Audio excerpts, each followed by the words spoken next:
say, Tomim tia im Hashem Elokecho. You should be perfect in faith with Hashem Elokecho. So the Ramban explains, although there are many negative commandments, not to go after the soothsayers and look for signs in terms of the future, good omens, bad omens, the way the nations of Canaan, the way what they follow. Tom ti Hashem Elokecho. You should be perfect in faith with your God. If you want to know the future, seek out the Navi, seek out the person who's Ruach HaKodesh, who's directly connected to Hashem himself. That's Tomim.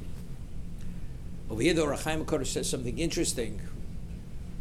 Although you have astrology, you have the Bazolos, which indicate and they foretell the future, because Avram Avinu was Tomim im Hashem Elokov. He had perfect faith in God. Although the stars had said, Avram ein lo ben, Avram had a child. So seemingly the difficulty is, but Chazal tell us explicitly, the only reason why he was able to have the child, because Hashem added the hey to his name. He became Avram. Avram ein lo ben, Avram does not have a son, but Avram yesh lo ben. So if that's the case, how, by having this perfect faith, how could we somehow circumvent the Zodiac, where the Zodiac is very accurate in terms of what it foretells in terms of the future? We find that Paro himself initially said, I'm not sending out the Jews, ki roa neged penechem. So Rashi cites Chazal that Paro was an expert astrologer, and he says, I'm not sending you out because I see from the star Ra, which is the star of Mercury, which is the blood star, that there's going to be bloodshed. You're going to be killed in the desert. So Rashi says, so what happened? Because Moshe Rabbeinu was mispalel, shelo yomer Mitzrayim, the Egyptians shouldn't say Hashem had taken them out to kill them in the desert. So the blood, rather than being blood of bloodshed, it was dam milah. That when Yeshua had brought Klal Yisrael into Eretz Yisrael, he circumcised them, because they weren't permitted to eat the Korban Pesach. So we see that you're able to circumvent it. Although, according to the Zodiac, they should have been killed, but HaKadosh Baruch Hu says, but if you supplicate on their behalf, they will not be killed. And the blood is going to manifest itself differently.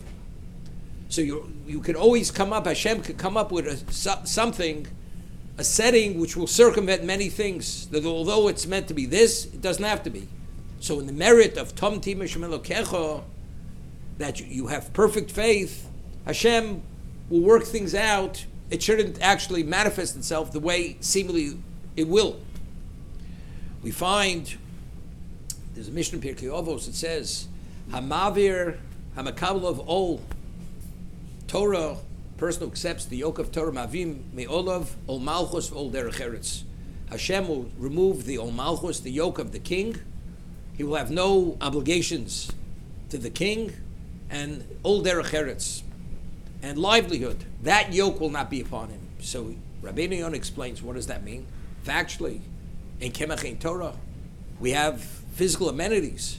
So how would the yoke of Derech Eretz, which is just living a physical life, and of course we're physical beings, how is that somehow minimized?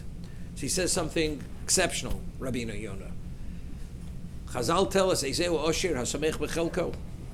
It doesn't mean God all of a sudden will give you a windfall of what? Of material. Normally a person has needs. Why does he have those needs? Because that's his standard. What about a person who's Samech B'Chelko? So therefore he has less. Although he has less, he's the equivalent of a wealthy man. So HaKadosh Baruch Hu will give a person the capacity that he'll be able to get along on less, and the less is the equivalent of more. So this is how HaKadosh Baruch Hu is Mavid Me'olav Ol Derech Eretz. So similarly, a person who's Tomim Imi Hashem Elokecho, we have Hashem will remove Ol Derech Eretz. Normally every person is burdened by many things. This person, because he has that perfect faith and trust in Hashem, he doesn't have all those needs. Hashem will give him the capacity, the way he'll internalize and process life, that everything becomes unimportant, and therefore only what's essential will be given to him.